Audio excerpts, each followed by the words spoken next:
All right. I'm Rebecca Hay, and I've built a successful interior design business by trial and error, podcasts, online courses, and so many freaking books. Over the last decade, I've grown from an insecure student to having false starts to careers, and now I'm finally in the place where I want to be. Throughout my journey, it's been pretty obvious that I'm passionate about business and helping other entrepreneurs do the same. Each week, I'll share tangible takeaways from my own experience and the experiences of other badass women to help you build your confidence and change your business. Oh my gosh, Allison Willson is here. I'm so excited to have you. Thank you for being my guest today. Thank you for having me. I'm so excited to be here. I'm so excited to meet you because it's my first time, like, quote unquote, meeting you. I know it's virtually. Yeah. But let's dive in. I have so many questions, but before we get there, why don't you introduce yourself to my audience? Okay. So I'm Allison Wilson. Even though nobody calls me Allison, when they do, I feel like I'm in maybe a little bit of trouble. I have been in the design industry for about 18 years. When I graduated from Western University, I did some traveling, did some soul searching, and really determined that I belonged in a creative field. But not having gone to school for that or having had any experience in that, I started out working at, furniture stores. I worked at Upcountry and Fluid Living and even some outdoor furniture shops, just putting myself in that environment, trying to meet people who were in the industry. And I enrolled myself in George Brown, their interior design program. And a really good friend of mine, Lindsay Menz, who I had gone to Western with, was working at Sarah Richardson Design. And she, in knowing that I wanted to get into the field, set me up with meeting Sarah. And I ended up working there in a junior position, working my way up to a senior designer. And I was there for 11 years, which I can't believe I can say. I'm like, am I old enough to have been somewhere for 11 years? But I guess so. And then in 2018, I left to pursue my own firm.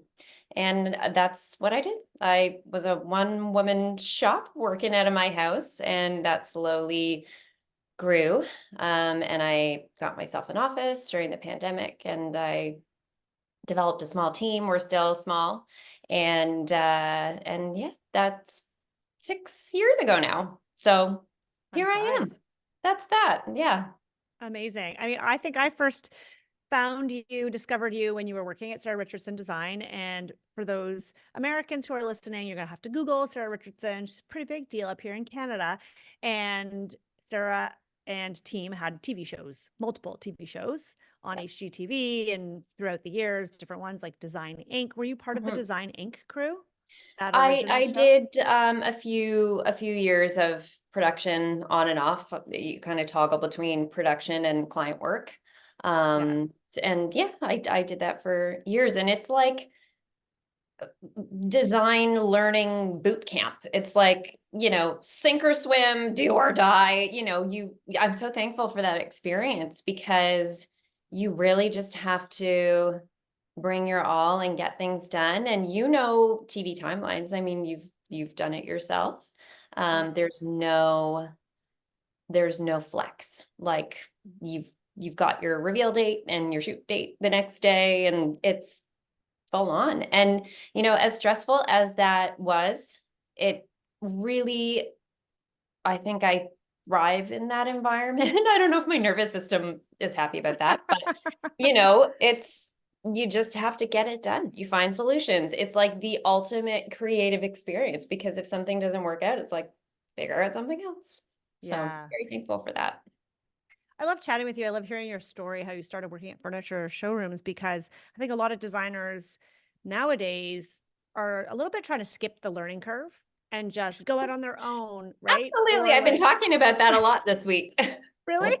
Yeah. And part of it could be that it's been booming, since the pandemic. There's just been such an influx of work. And so a lot of people who wanted to do it as a second career they're like, okay, now is my time. Or they go to school and they come out of school and they're like, all right, let's go. I want to be a senior designer at a firm, or I want to run my own business. And Yeah. I mean, myself, like you, I got a lot of experience under my belt before I even started my business. Not to say that everyone has to do that, but how much do you think those early years sort of informed you uh, as a designer? Like how important do you think that was for you? I cannot imagine doing this job without having had the life experience. And as much as you can read a design book or look around for inspiration or even have clients come your way, I mean, sure, all of those things can happen. It does not mean you know how to do the job. And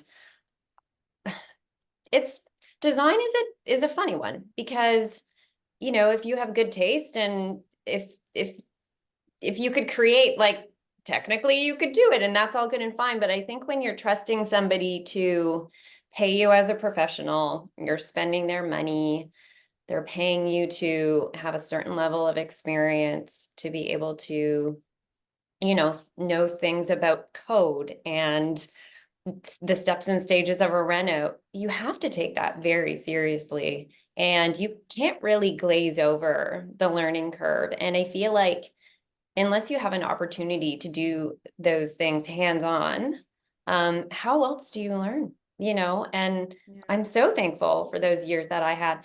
Even when I left after 11 years in the industry, I still felt like, am I ready to do this on my own? Some days I still feel like that because you're learning every day. I Yeah. built a house for myself a few years ago. My family and I built a home, and I've built many homes for clients, but just being in that world and, a part of every single tiny little step and stage of that build, I learned so much. And I had moments of like, holy shit, there's still so much to learn.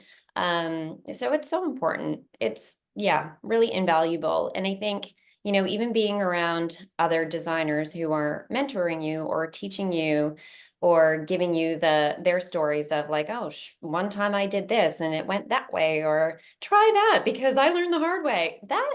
That's gold, you know? Yeah, Yeah. absolutely. I mean, I Yeah. obviously feel really strongly about that, hence the podcast, Hmm. and all my courses that I like to help and give back to designers. But there is something to be said for that, somewhat like that experience. Like even just you working in a furniture store, like you probably didn't envision yourself working in a furniture store forever, but you're like, I got to get into the industry. I got to get my feet wet. I got to put in my time. I got to do my work. And I actually had a call with a designer the other day, and I said, and she was feeling nervous about, taking on a project. And I said, well, why don't you just start working part-time at a local showroom?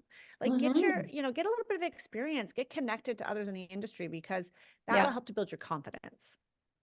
For sure. And you know what? You're still surrounded by the same things that you'll be surrounded by when you're doing the job, which is Yeah. furniture and trades, and things come up and you'll be looking at floor plans. I was at Restoration Hardware yesterday with a client.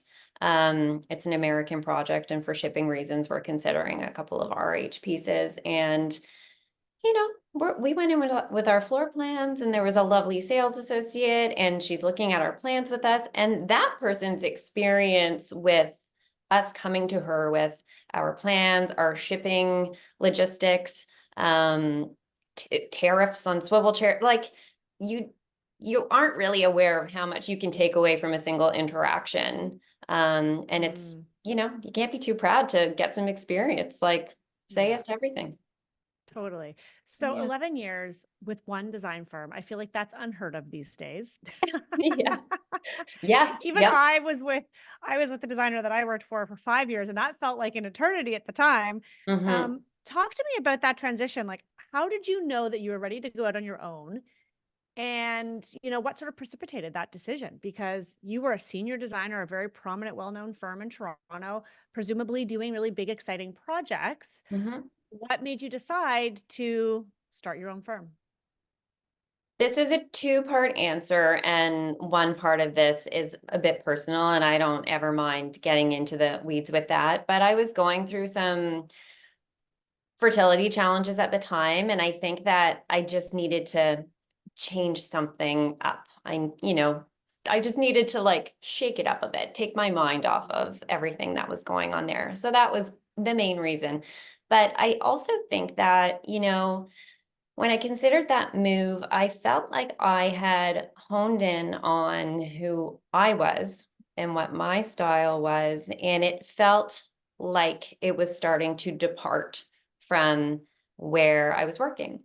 And I feel like if have if you can respect where you are and the need to create that brand, and if you're veering from that brand, I think you actually owe it to that firm to leave as well, because it was like, if I wanted to create my own things and style with the way I'm going, I really do need to do it on my own. Otherwise, it doesn't feel like it's in line. And who am I to change up what this firm stands for?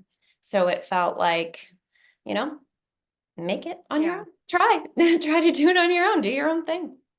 I love that. And so I have to say that one of the things that I really admire about your work is your aesthetic. It feels as though over the last 5 years, you've really come into a distinctive aesthetic. And not when I say that, I want to be clear. I'm not saying that every project you do is a copycat of the other, but you're starting to really showcase your talent.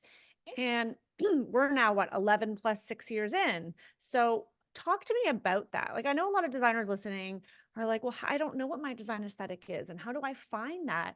Yeah. And one of the things I always say with designers, I say like, that will help to elevate your brand. Once you get really clear on what your look is, it doesn't mean you can't dabble a little bit on the modern or dabble a little more traditional, what have you. But Yeah. I think that really starts to attract clients to you because they like your aesthetic, as opposed to a designer who can kind of do anything in every style. So talk to me about how you found your style, especially having worked for someone else.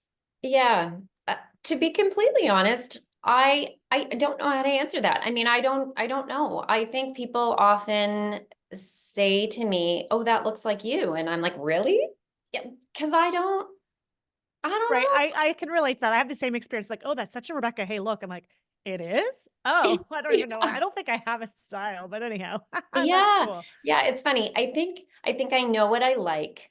I know what I don't like, and every project will fit that mold. I mean, I just shot a project a couple weeks ago that I finished, and it was quite traditional. A little bit, London townhouse vibe, a bit more color, a bit more frills, and I think that that would have many similar through lines to like the farmhouse that I just built or the contemporary project I did a few years ago. And I think that, I guess I always have a bit of a mix going on. I like things that contrast, whether it's, you know, a hard stone with a soft boucle, or an antique with a contemporary lamp on it, or a very cool masculine wall and a very warm rug, or I don't know. I think that there's antiques in every project, there's vintage items, there's new clean lined pieces, and somehow when all of those things come together, I guess it feels like me. I veer a little bit more, I think, masculine in my designs. Like nothing's ever super Frilly or pretty scalloped or overly patterned or floral. I like that, but it just doesn't tend to be where I lean towards. So yeah, I don't know. I guess it just happens follow. organically. Yeah, it really is such an organic process, and every client is so different, and they'll have different wants and needs depending on their stage of life or how much they need it to function for their young growing family, or even where they live. Like I have a project right now that's in Naples, Florida. There isn't a single thing on that project that will be the same as the, Collingwood Chalet. But yeah, I guess in the end, if they look like my brand, that's great. It's just the mix. Yeah. No, I love A that. little I bit of think edge, that's, a little bit of all of the things coming together. yeah. Yeah. I love that. And sometimes it does take the outsider to highlight and say, well, here's what I see consistently. But that's really great. I mean, that's super Mm. honest. How much of like, so I'm just thinking for my own business, when I went out on my own, I was so excited to finally get to do what I wanted to do, right? I didn't have to do like what Stephen wanted. And even though I had a Yeah. lot of, I was able to share my opinions and I had a lot of say, it wasn't me. It wasn't my brand. The buck Yeah. didn't stop with me. It stopped with him. And so when I went out on my own, I was so excited to do what I wanted. But then what happened to me is I got this kind of imposter syndrome where I was nervous to propose what I really wanted Yeah, because I almost was in this sort of safety of what I knew. for And sure. I didn't always push the boundaries and get clients to say yes, or I didn't even always present what I wanted to. Did you have that experience? Like, talk about that, because I know a lot of designers want to design, but then they're worried their client's not going to like it, so they water it down. Yeah, I can appreciate what you're saying, especially when you leave a place with a very clear brand and you think, well, if you're hiring me based on my previous work, is that actually what you're looking for? And I think that, getting to know your client and knowing where you can push is always great. I wouldn't say that I'm a huge pusher, as in like, oh, we're doing this, but I can sell an idea if I believe in it wholeheartedly.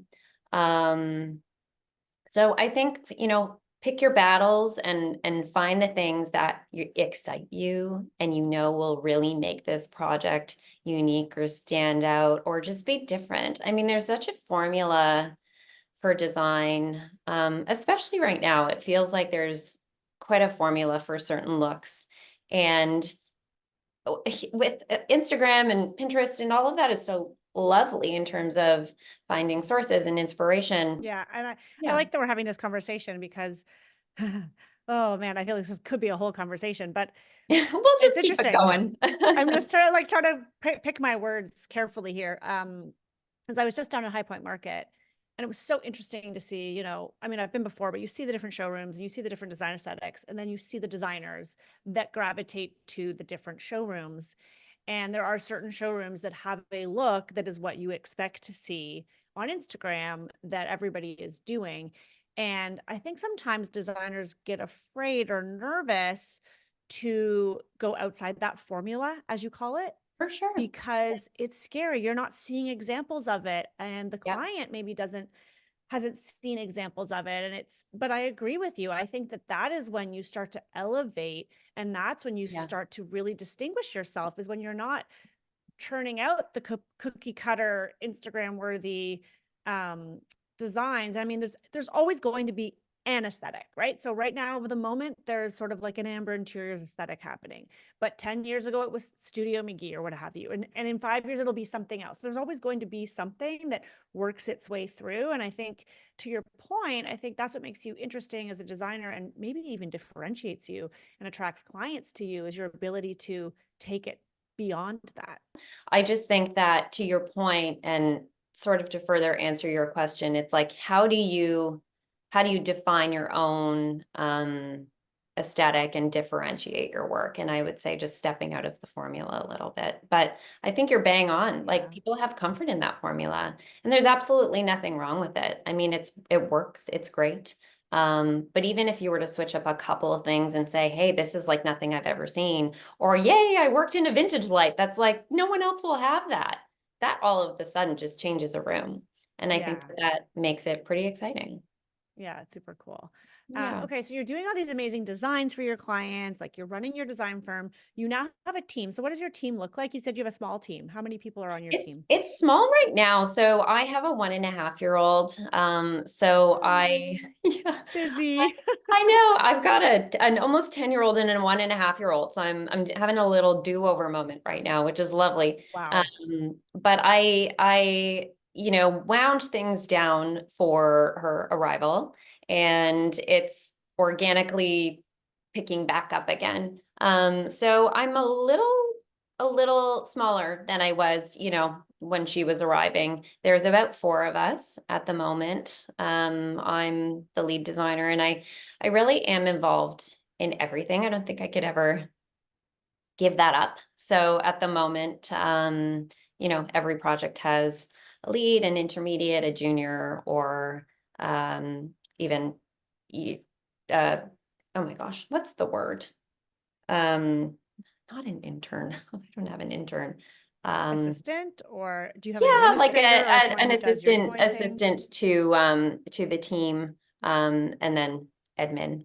So, you know, between the four of us, we tackle projects big and small. But I think I'm right on the cusp of reorganizing how I want to run things.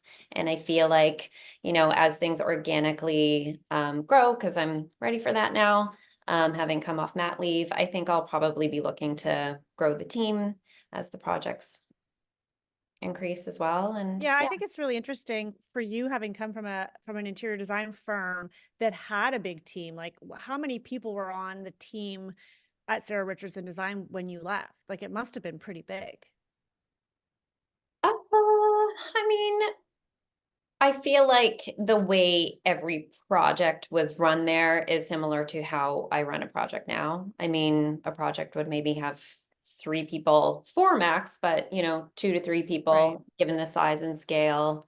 So even though the firm was bigger than what I have now, projects were very much the same in terms of what comprised those roles and responsibilities. And that's comforting, actually, because that is the world that I know. You know, the way that Yeah. things are structured and put together to service the client, that's the same way I've been doing it for, you know, 18 years. So I just think it's always so interesting. Like, everyone has a different example. And I love talking to mhm. designers from around North America that have different size teams and how they structure them. And so that's why I'm always curious, because like in Yeah, my experience, I was the assistant to one designer. We never had a team. So when my business was growing and I now was like, oh God, this is more work than one person and an assistant can handle. And I yeah, needed to scale my team. I didn't know how to do it. Like, I didn't have a model. I never would have considered, like, oh, you could have 3 people on one project at a time. And how many projects can you juggle at a time? yeah, And that really took me a long time to figure out. So that's interesting to hear you say that, sort of 3 people. And I imagine those 3 people that are with you, you guys can tackle up to a certain amount of projects, but then at some point that workload will be too much. for And sure. so it's Yep, looking at how do you change it. exactly. And before I went on mat leave, there were a couple more of us, and you know, the project size, my words are jumbling. The project team sizes stayed the same, but it would be me with different people on those projects because yeah, I mean, after a certain number of projects come through the door, you can't Yeah. do it all with the same design team. So that's when you have to Yeah. get And more what do you people have in a the sweet door. spot? Like, some designers have a certain sweet spot. Like, is there a maximum number of projects you would ever want to have, like an intermediate or senior designer managing or on, before it's like, okay, I need somebody else to manage that next project? I think it would really depend on the size and scale of the project, but you know, right before Gracie was born, I think we had 12 projects. That is not cool for me. Like, it was way too much. Oh my gosh, I was That's a up lot. at 5 every day just trying to clear that inbox before the day got going and staying on top of everything. And that's too much. But again, it kind of just depends on how many people you're willing to have in your team. That number would maybe be okay if I had another senior designer on hand. I didn't have that at the moment. And it's also, you know, this job is like this. It's like, if you get your clients coming back or they're referring their friends and the stars align, it's really hard to say no to things. So, you know, you can have a pretty small plate one day and then 2 weeks later it's quite full. And it's hard to anticipate those kinds of things. So yeah, Yeah. staffing up and spreading it out evenly is great, but then that's how many people do you have on your team, right? So I'm sure Yeah. you experience the same challenges at your firm, you know, just trying to weather Yeah. the consistency gap. Like, it's impossible. Well, and like you say, it's up and down. You never know where the next big project's coming from or when it's going to hit. And it could just happen like that. And all of a sudden you're like, oh, shoot, my team is already pretty like filled up managing all these other projects, do I hire? And this Yeah. was my constant dilemma. I don't know if you've been here, and maybe you will as you start to grow again, but where I'm like, okay, this is a really great project, but my really best designer, like she's managing like those 3 other projects. And I would always have to Yeah. juggle, okay, where are we at in our process? Is that one in implementation now? When's that presentation? And it's a constant kind of juggling act of not wanting to load my team up, because I've been there where I gave people too much work Yeah. and everybody cracks. So Yeah. you got to Yeah. be careful not to Yeah. be to load too much on, because also then your customer service will suffer as well. So it's kind of For it's a tricky sure. balance. And then when the customer service aspect goes down the chute, then your plate's even more full with tidying up Yeah. those loose ends. So it really is tricky. I also find that there can be really, eager members on my team who want to say yes. And I appreciate that so much. It means so much to me that, people are like, yeah, sure, give me another project. But sometimes the eagerness to take things on that doesn't work out sometimes, so you also Totally. have to assess like, well, the steps and stages of a project, like when are we going to be loading it in, when is all of the things happening, because if I give this person a couple more projects and all of the things are happening at the same time, we're all going to be pulling our hair out, so it's Yeah. tricky. I think one Logistics, of the logistics and like having a set process and a set way of doing things, like I feel very strongly about that, but that has helped me because then I can always see where a project is. Yep. As opposed to, oh, we still have to do this. And anyways, I don't want to get into Yeah. the chaos of my early years, but it is one of my biggest challenges and learnings as a business owner has been the managing of the people in the sense of it is our role as the business owner to understand and recognize when somebody is at their capacity. Yep. Because to your point, that eagerness, or what I refer to as like the yes person, and I've Mhm. had so many of those people working for me, and they're such good humans. Yeah, Most of the time they're women because they just want to please and they just want to help for and they're sure. excited. Like But it's such a sometimes well-intentioned yes. exactly. And we're Yeah. guilty of it, right? As all of us as humans are guilty of it at some Yeah. point, but it can actually negatively affect the person saying yes. So I'm always now in interviews, I'm like, I need to make sure that you're not just going to say yes to everything. You need to be a hand raiser. Like I need you to raise your hand when you say like, I really want to do this thing, but Yep. time or but Yep. like capacity or but does that mean I'm not doing the other thing? Because For sure. if people are always saying yes to us, we're like, great, I'll just give it to you. But Yeah. unfortunately, not everybody understands their capacities and their limits. And so it's Yeah. up to us as managers and as business owners to pay attention to that. And that For was a sure. very hard learning for me early Yeah. on. I'm still working on it. Same. Same. Totally. And then things slip through Constant the learning curve. cracks. And then I'm like, I can't believe this didn't happen. Why did that happen? And it's like, they're just juggling too many things. And before you know Well, it, and everyone's burnt because out. we've said yes initially to the thing that, True. right? Like, and Yes. we're part of that mix of yeses. Do you ever put clients on a wait list? Have you ever done that where you're like, I can't start right now, but I'll start in September? Yeah. Yeah. For sure. It's hard for me, as Mm-hmm. we've just discussed, saying yes, wanting to please, wanting to actually do the project and Yeah. feeling like um I can't say no. It's hard. It is hard. But I think that, the longer I've done this job and the more I've experienced struggling through different levels of busyness and chaos, the more I realize that that project will only benefit from my ability to focus on it. And if I can't give it my all, I'm not going to feel good about myself or the work I'm doing. And I mean, at the end of the day, they're paying for it. It's a service. I want to give Yeah. my best to everybody. So sometimes saying no is a pretty selfless act. I know that that sounds not No, it right, totally makes but sense. it's Yeah. like you just, yeah, aim to please. And yeah, Yeah. so No, I do think that's something that took me a while to kind of get comfortable with is saying, listen, I'm so excited about your project and I want to do it, but I need to be able, to give it my all, and I want you to get the best experience. And so, we're fully booked up until this date, Yep, but like we will secure your spot and then we're off to the races. And I think for sure. most clients are totally understanding of that. And it also shows Yeah, them like you're good at what you do, you're in demand. yeah, And so it's worth waiting. I think for that sure. It's oftentimes we get scared. So they're yeah, going to go find someone totally. else. They probably Exactly. aren't. Yeah. Yeah. You know what?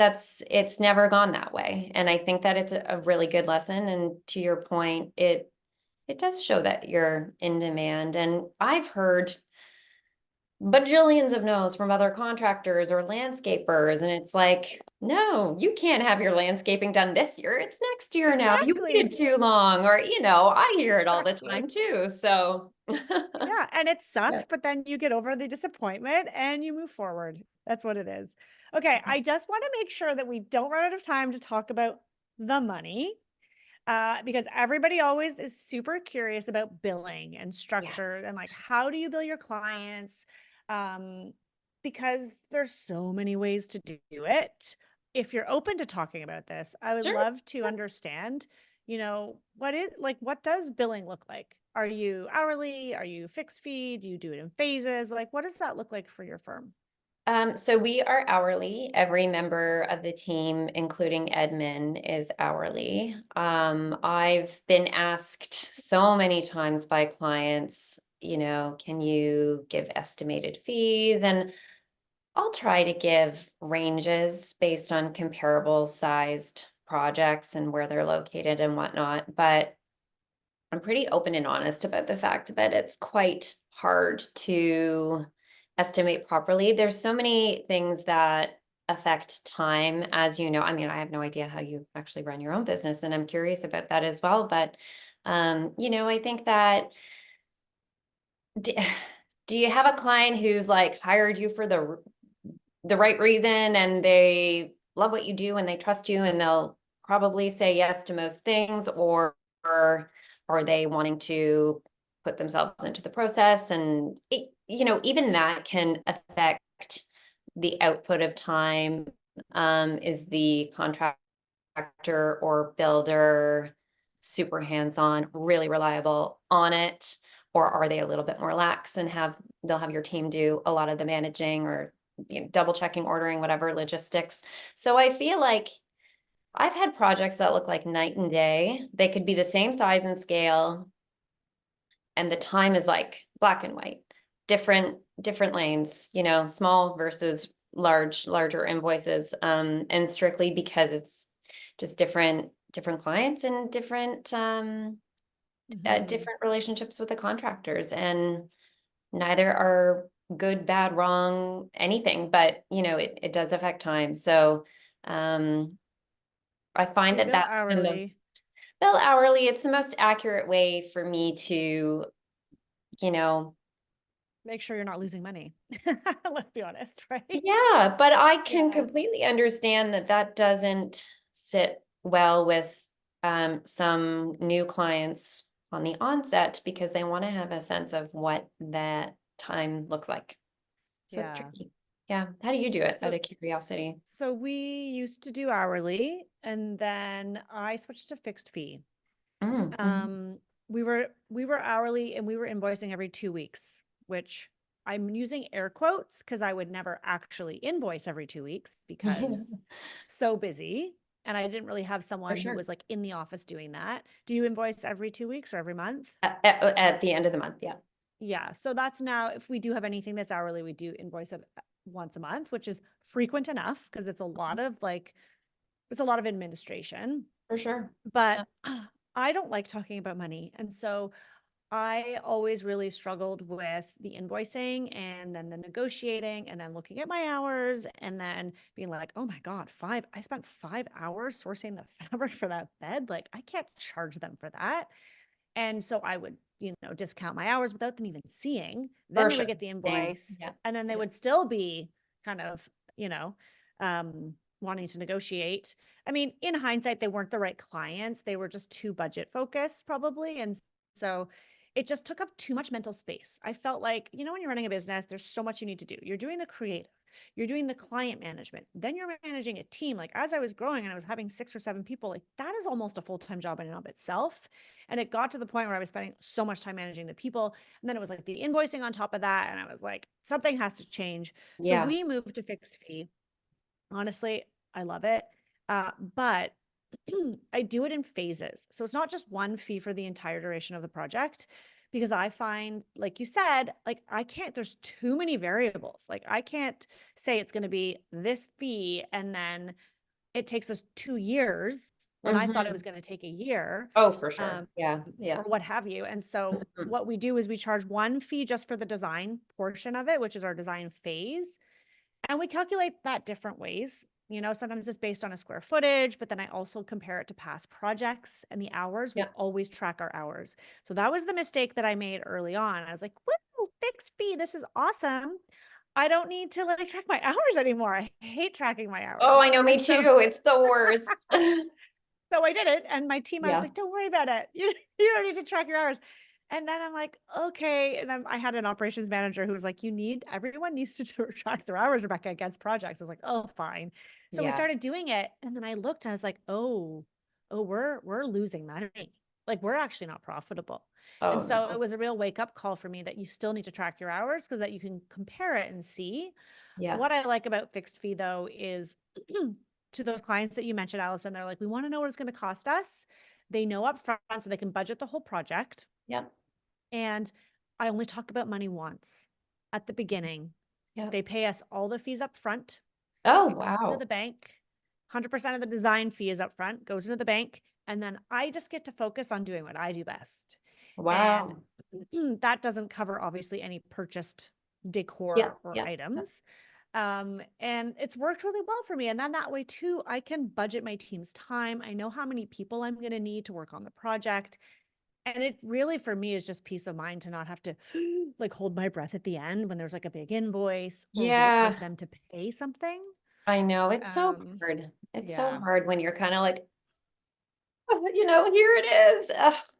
I know. Even though it's accurate But and you can it depends on stand your by it. clientele, right? Like Yeah. some clients, like you said, like some of them are decisive and they really value your expertise. And, Yeah. for example, I've had clients who are lawyers, like they're great because they're used to billing hourly. For They sure. Yeah. understand that. Yeah. Yeah. Um, and then the implementation is a fixed fee as well. It's a percentage of the budget, but sometimes I do hourly for that because to your point, that's the part I can't control as much. That's where there's a contractor or a builder involved. Hmm. But I will tell you, I have lost projects, new build, big new build projects because the client wanted to know exactly what it was going to cost them. Yep. And I said, your project is 8,000 square feet, which I have personally never done a house that big. No, it was more like 12,000 square feet. I'm like, this is a dream, but at the same time, I can't afford to lose money. And so I said, Sure. it's going to Yeah. have to be hourly. And they're like, no, I'm sorry. Like, we need to know. And Yep. I Yeah. was like, it was too big of a risk for me. I've A learned hundred enough to know percent. that Yeah. I'm not sacrificing financial for a pretty end result. I did that in my early days, but nowadays you got to run it like a business because I have got mouths Yeah. to feed. Yeah, for sure. And you know what? You can't win them all. I've lost a project or two for not having a fixed fee, and that's okay. It's all good. I've also had clients Totally. who, I've been terrified to send a massive invoice to and maybe sat on it for a couple weeks because I was scared and thought, oh, and I heard nothing but like you're worth every penny at the end. And then you're like, oh, thank God. Okay, Yeah, like I am worth this service that they hired me for. And there's a totally. there's a lot of struggle in that. I think there's some anxiety around not wanting to upset someone with that dollar amount. And then there's a lot of really good feelings in having somebody appreciate your worth. So hopefully, I've I've started to really try to listen to my gut instinct with assessing those people out in the early stages of conversation. Sometimes they'll Yes, give you a couple of nuggets and you're like, I don't know if this sounds like it's gonna be a good fit. And that's okay too. Everybody should find their right fit. It's such a personal experience and it should really be fun and enjoyable. So finding that right fit is important, but I've made the mistake, and I've learned the hard way, and saying yes to things just because I wanted the job or needed the money or whatever, and kind of got bitten in the end a little bit. So yeah. So what would you say would be one of your green flags? Like when you meet a client for the first time, what is a clear indicator that these are going to be great people to work with? I love referrals, because if they have seen my work and if they've spoken to that person about their experience and they've still chosen to give me a call, that always feels great, because it's like, I feel like they're half sold at that point already. And having someone vouch for you or having a client be able to see your work in the flesh is like, there's nothing better than that. So those always feel like green flags, and historically they have been. Yeah, I think anybody that's really excited about what I do, feeling like, oh God, I've seen these images and I love them. Like this is exactly what I want, or whatever. That always is great. I think a bit of a red flag would be the person who's like, I know exactly what I want, and here's all of my thoughts, and like, that's awesome too, but I feel like that's not maybe a great fit, because I would love to bring the creativity into what I do. That's kind of what keeps it exciting and really good for me, to enjoy it, the process. So yeah, the people who know like really what they want, that's good up to a point, but not, yeah, sometimes not great. That's when they fancy themselves the designer and they just really want you to execute because they don't have the time. Yeah. Yeah. Yeah. Yeah. Do you get that ever? Like, oh yes, absolutely. Yeah. Everyone does. Yeah. 100%. And I've gotten much better at now spotting that. To your point, that red flag of being in a consultation and walking through, and there's like this, and they're showing me this picture from this magazine, and this is on their Pinterest, and we want to do this, and what about this? And at some point you feel a little bombarded with their ideas, and and sometimes sometimes their it's ideas great. Like that aren't direction great, can though. be so good. Yeah. But yeah, I don't want myself or my team to feel like a personal shopper. Like it would be really Yes. nice Yeah. to bring the creative solutions or ideas to the table, because that's what we thrive off of. And So I'm making an assumption, but you can correct me. Your team offers full service design, right? So you don't yes. do sort of, oh, we'll just do that for you, or I don't know, we'd give you a shopping list. All of your projects are you design it, you're purchasing all the wares on behalf of the clients, you're installing it, you're overseeing and managing all the details with the trades, and you're right there to the finished end, styling it. Yes. Yeah. Okay. Yeah. Yeah. Yeah. That's not to say that I won't do, smaller bits and bobs here and there, like for a return client or whatever. But yeah, I think the perfect scenario is a full service project. Yeah. Well, Yeah, me and too. that's You, me what. both, but Yeah, we do our best work with yeah. that. Yeah. So last question, and then I want to hear your nugget of wisdom. My Oh last gosh. question for you is, you've been featured a lot in magazines, in the press, and anyone who goes to your website, guys, I highly recommend you go check out Allison's website. Oh gosh, I'm about to rebuild it. It's so old. And well, then whenever it comes up, go keep refreshing. People listen yeah. to these podcasts for years, so you'll hopefully get to catch the new website. Yeah. But there, you see that, you've had all these features in national magazines, you've had cover features. What role do you think the press has played in attracting really great clients, if at all? That is something that my friends, designer friends and I have talked about. I think it's always the goal to get your work published and to share that. But it's hard to quantify what those and what you get out of it. I think that it's certainly helps for your street cred, and it's like having a permanent little portfolio. You can share that and it's great. But I would say that repeats and referral clients are the basis of my business more so than somebody calling me and saying, oh, I saw you in House and Home or Better Homes and Gardens. I've certainly had that for sure. But I think that in the new world of social media and with the amount of imagery that's out in the world and circulating on our phones, it's it's a hard thing to quantify how people have found you. Um, that said, it's like my biggest pride, it's so lovely to have a magazine want to feature a project and to invest those pages in you. That'll never get old for me, and it means a lot for me and for my clients. It's like a little present at the end of a project for us all to feel so good about what we created together. So always thankful for that. And I'm sure it's played a role. It's just, Yeah. yeah, I Brand think that building, probably yeah, more than anything. sorry. Brand building, right? It's building your brand and your Yeah. name and the Yeah. street cred, like you said. Yeah. Good for Yeah. street cred and to be able to share your work. But yeah, I wish So you maybe in the mentioned new website social. design I'll put a Maybe. little thing. Where did you find me? So that I can Yes, lady, you should at least be asking that. How did you hear about me? Unless it's Yeah. an obvious referral, right? Then you know. But I always ask that. I always ask that when I have a first call. I'm like, oh, like, how did you find me? Like, how did you hear about me? And Yeah. it is surprising sometimes people will say, oh, well, so and so mentioned it, but I also saw your Instagram, or I saw Mhm. you were in House and Home, but this. So I know that was my last question. This is really my last question because you Ask mentioned away. social I'm having media. so much fun. Just Um, I know. I'm loving this. It's just yeah. really great to like hear. And I know people listening love hearing, especially from an established designer like yourself, like what's working, what's not working, what have you done? Because we're all looking up to our mentors. And believe it or not, you're mentoring people right now just by being here and having this conversation.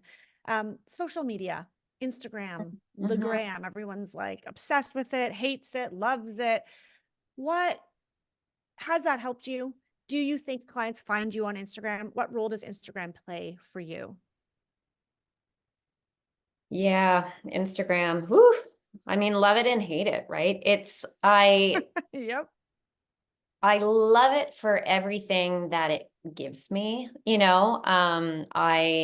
I find so much inspiration. I love watching other people's careers, being able to cheer people on through Instagram. But sharing my work and putting myself out there has never been a comfortable thing for me to do. So, I have to get better at that. But to have a platform to put out imagery and show people what I'm up to, that's amazing. Like, how great is that? Because to update a website, you can't do that every day or every week or even yearly. And, to have this platform where you can say, this is what I'm doing at the moment or what I'm working on, or here's where the team is.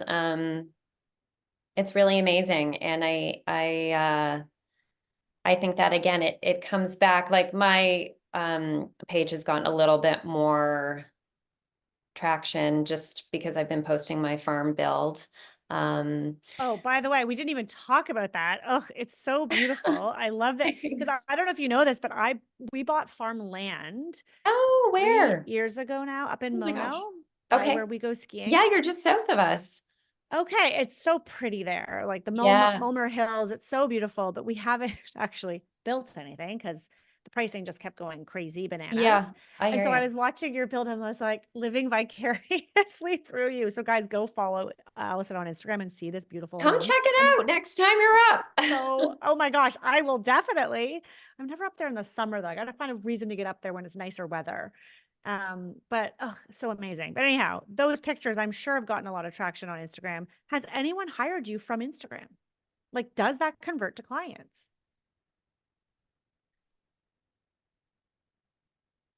I don't know. That's fair. That's a fair answer. Again, I don't.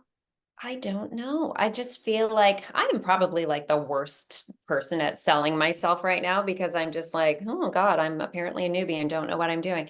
Um, really the basis of my business is repeats and referrals. So yeah, when I get new client inquiries, I need to start asking that question. Maybe you should start asking. I This is need my to little, start yeah. asking. Oh my goodness, like help me, help me. But what I will say is that there are people following me now and looking at what I'm doing that I never thought in a million years would even know who I am. And to me, that is like, oh my God, I can't believe that.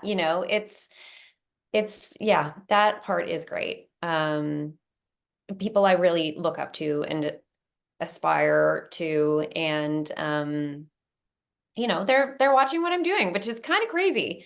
So that keeps me going for sure. How it translates to client work, it feels like some gray area at the moment. Yeah, that's fair. Yeah, Well, once you start I've definitely asking, gotten inquiries from Instagram 100%. I would just say, does it translate to client work? Maybe 10% of my business, if I'm being honest. yeah, Yeah, yeah, yeah. yeah, it does I seem from the don't have, designers I I don't have speak like to a that like, huge following. I wouldn't say that I'm yeah. like Well, but you, 16,000 but followers. So yeah, I think you've got great work though. And I do think Instagram is a great way to showcase. It's almost like a portfolio of your work. for And what I've sure. experienced is people, maybe they didn't find me on Instagram and other designers I speak to, but they use Instagram to check me out or to check out Mhm. our designs. Yeah. Um, Especially in the early years when I was still kind of establishing myself and I didn't really, I mean, Yeah. I had a website, but I do think people go to Instagram first and then they maybe go to your website second. Yeah. And even if it's a referral, they'll be like, "Oh, let me just find her. Who is she on Insta? Who is she?" Yeah. Right? And they do that. I use it as a tool to sell my services. It's a great visual. I probably use it more than my website. I've had some new client calls come out of Instagram that, you know, um, it felt good, some exciting, new project inquiries and whatnot. So yeah, I mean, I guess I'm selling myself short a little bit. I think it's a great tool. It's led to some good things, but I still think I've got a lot of work to do there. I think I don't fully utilize um that tool, and I need to kick it up a notch. I just think I'm still in that generation that is a little like, maybe I'm Right. dating myself by saying that, but it's just not comfortable for me. I don't know.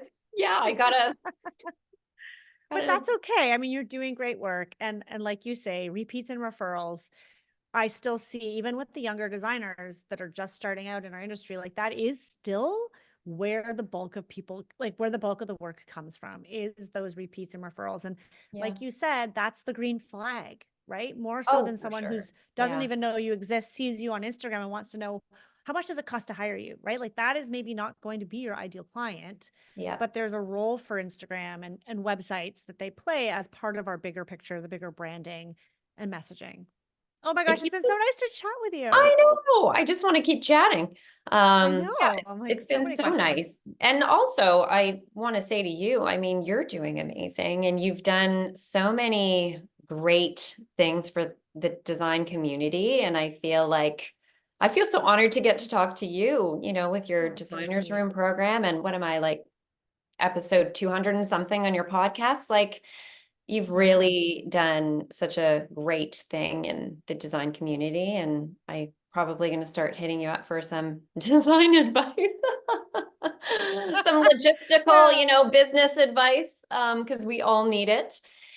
Yeah, it's been so Yeah. nice. Well, thank you.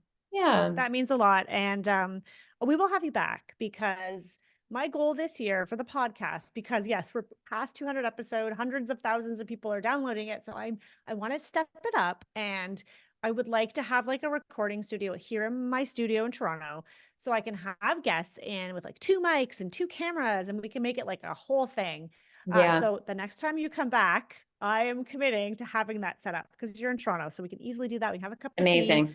Yeah. and or a glass of wine or what have you, and we can have a great conversation and see and check in with you and see how things are going, because you just Yeah. finished your mat leave. So you are just, and that's a second child. So things are different with a second, right? Things you've done that before. And you've got a 10-year-old. So you're going to be Yeah. right back at it. But don't forget to take time to enjoy these early years, because they fly by, as you already know. Oh, yeah. Yeah. I mean, I feel so lucky to have the kind of job that allows me the flexibility of prioritizing my family. That said, I'm really in it, I have projects on the go and Yeah. looking forward to more. So it's a really great balance. And I think that especially this second time around, taking that time and having that good work-life balance is great. I turned 40 last year, so it's a whole new Woo-hoo! me. It's a whole new decade. Yeah, 40s yeah, are yeah. good. I Got to don't find know. the balance. Yeah. Yeah. Okay. What is your last nugget of wisdom for everyone today? I think my last nugget of wisdom, oh my gosh, I could talk about all sorts of things, but what I would say, and especially like sometimes I can have imposter syndrome, we all can. I think it's important to be kind and patient with your own progress.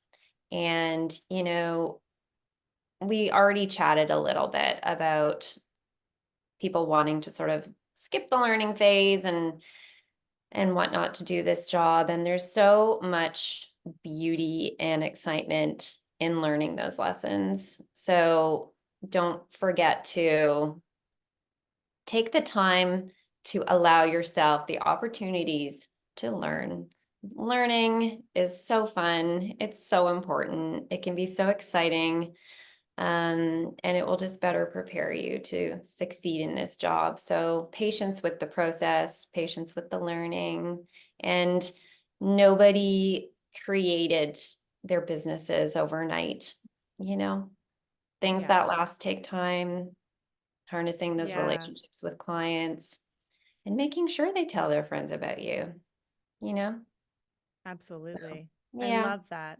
I yeah, love that. That's so true. And I mean, patience is something for many of us as entrepreneurs, we can be rather impatient. We want to get for there. We sure. want to get to the thing. We want to get that ideal home. We want to have that perfect client. We want to have the team. We want to have the office space. But I love Yeah, that advice. Like, just be patient with your own progress. I'm going yeah. to take that advice. Thank you. I needed that. I'm like, yeah, I'm writing that down. It's so good. Oh, good. Oh, Thank thank you, Allison. All right. Can you let everybody you. know where they can find and follow you? So I'm on Instagram, as we just talked about. I'll post once every couple of weeks, so you can find some occasional content there. Do you want Yeah. I'm just at What's your Allison website? Wilson. Yeah, and Okay. my That's easy. website is www.allison.com. So yeah, it's all easy peasy. That's how you can Awesome. find me. Yeah, Well, thank you for taking the time to chat with me today and share all the wisdom. I think everything you're doing is amazing. Well, I hope you guys enjoyed that episode with Allison Wilson. You are truly inspirational. Guys, go check out her Instagram and follow along on her farmhouse build. It is so unbelievably beautiful. It will take your breath away. Allie, I'm really excited that we were able to connect and that you were able to share really the ups and downs and the whole trajectory of your career. I think it's really helpful to see how designers get started, because let's face it, no one's an overnight success. It doesn't happen right away. And I love that nugget of wisdom. Be kind and patient with your own progress. Like, mic drop, right? So often as entrepreneurs, we are so itching to get to the next level. We're itching to get ahead. We're itching to be where we dreamed we would be. And it feels like it's taking freaking forever. Let's face it, it feels like it's taking longer than it should. And I'm totally guilty of feeling and thinking this way. So, Allison, thank you for that reminder. Guys, go give Allison a follow and let her know that you heard her on this podcast. Let her know the big takeaways, because sometimes we have these conversations and it's actually something that I don't even really realize that's resonated. And it's so helpful to know. Also, let me know. And if you are a longtime listener or a new time listener to the podcast, it would mean so much to me if you could go over to Apple iTunes and give us a 5-star review and leave a comment. Let people know what they can expect when they listen to this podcast. This podcast is growing and growing, and I just want to get more ears because there can't be eyeballs on the podcast unless you're watching it on YouTube, because you can also watch this on YouTube. And it would just be really helpful to spread the word. So thank you guys for listening, and for Allison for sharing, Allie for sharing all of her wisdom. See you soon.